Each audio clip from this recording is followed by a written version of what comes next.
So guys, इस video में मैं आपसे बात करने वाली हूँ कि मालफीसेंस, मिसफीसेंस और नॉन फीसेंस का मतलब क्या होता है। देखो, एक बहुत फेमस केस है सिक्स कारपेंटर केस, जो है 1610 का केस है।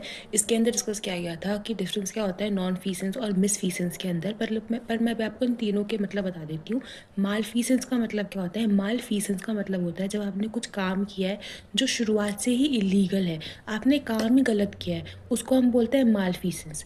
मिसफीसेंस का मतलब क्या होता है? जब आपने कोई काम तो किया है और है वो लीगल, पर आपने किया उसको गलत तरीके से, उसको हम बोलते हैं मिसफीसेंस। और नॉन फीसेंस का मतलब क्या होता है कि आपने काम ही नहीं करा, जो काम आपको करने की ज़रूरत थी आपने वो काम ही नहीं करा। मैं बहुत ईजी लैंग्वेज में आपको समझा रही हूँ, मैं एग्जाम्पल लेके समझाती हूँ। मालफीसेंस का क्या एग्जाम्पल हो सकता है कि आपने किसी को सीधा जहर खिला दिया, कि आपने पानी बोल के जहर खिला दिया सामने वाले को, वो मालफीसेंस हो गया। आपने काम ही गलत करा था ताकि सामने वाला मर जाए।